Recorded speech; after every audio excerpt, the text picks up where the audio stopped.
The mind storms are going to come. They have to come. That's part of the deal.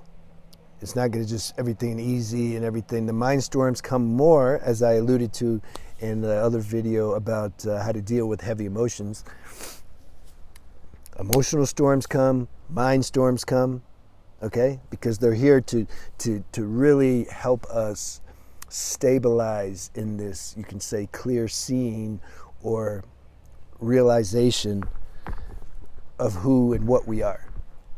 Because these storms can like knock us off. Like if our attention, we're going along, our attention is on this, this feeling of presence, this nice life energy moving or whatever, as opposed to being in the mind and on projections and desires and self-talking. When our attention's more internalized, all of a sudden a mind storm can come.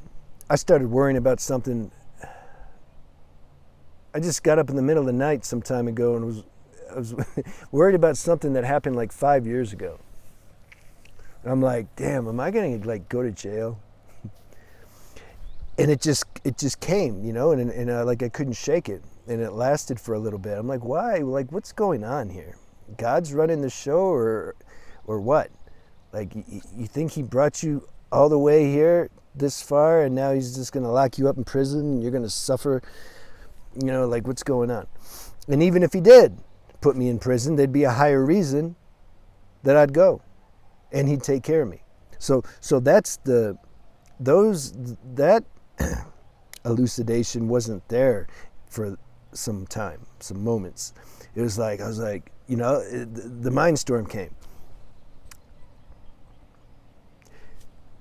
I just then, after a little bit, because if you have a sadhana and spiritual practice, automatically the attention starts to go inside, and then you can ask this power, like, what's happening here? Am I really going to go to prison? Is this something I need to do? You can feel then vibrationally, is this kind of actual, or is it just a mind trip? You see? And then what I got was, it was just a mind trip, and then something relaxed. And then when the mind tried to come back again, I'm like, wait a minute, no, it's a mind trip. See, if one says they don't experience that, they're lying. But they're lying to themselves. They really think they're not. They really think, like, no, I'm totally done now. It's just all smooth sailing. It's not true. These things, now the intensity of how these things come is going to be different for a master than, let's say, a disciple, generally speaking. Master's not going to get all out, oh no, like I'm going to die or something, but he can get, some energy can come for a little bit. That's why I say, like, what's the definition of awakening? Can if the energy comes like that and seems to take the consciousness hostage for 30 seconds, is that master level? What if it's 1 minute? Oh no, it's too long. It's not a master. So give up all this judgment. Expect the mind to come. Expect these energies to come. And stay tuned. And even when if you feel it knocks you off your center, that's not entirely true. Because you're there to see it. Oh, I seem like I got knocked off my center. What does that mean? It means that this sensation of being grounded is no longer being felt. It's in the background now somewhere. And now what's in the foreground is this sense of turbulence, restlessness. So then you say, oh, I got knocked off my center. But the turbulence or the groundedness is happening in the consciousness that you are. Consciousness is beyond turbulent or grounded or anything. It's just consciousness. So this is who we are. But it's so easy to get caught up in this believing we're this human construct because the show's made like that. It's supposed to be super, super real.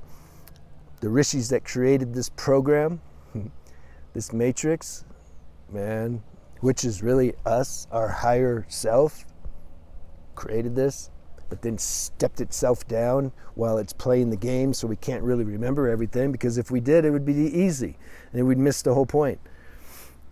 This is special forces stuff that we signed up for.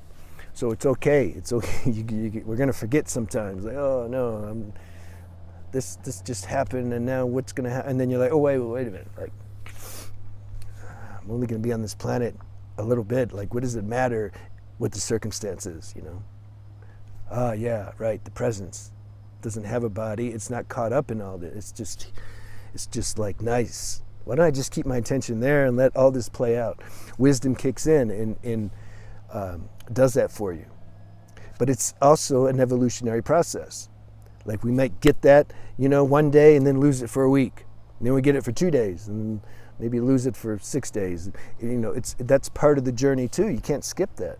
And those that seem to have skipped it, sudden enlightenment, they've done this work in a previous life. So it's like, you can't, the tree that has the apples on it, they all got to go through the process of ripening and then fall.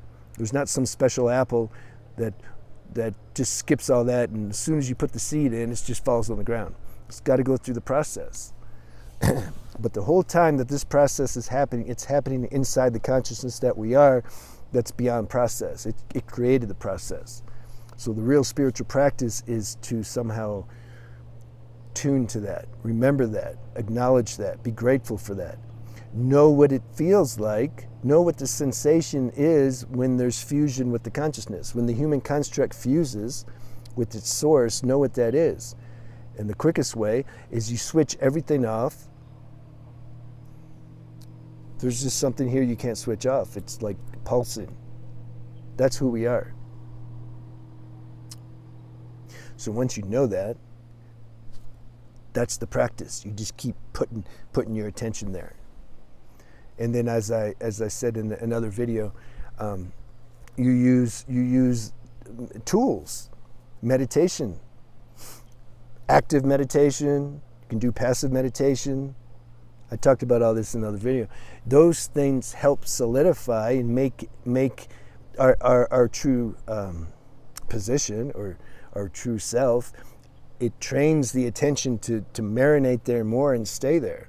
So then when we do our quicker check-in meditation throughout the day, we can recognize it easier. And then at some point you just, something realizes, well, this is what I am though.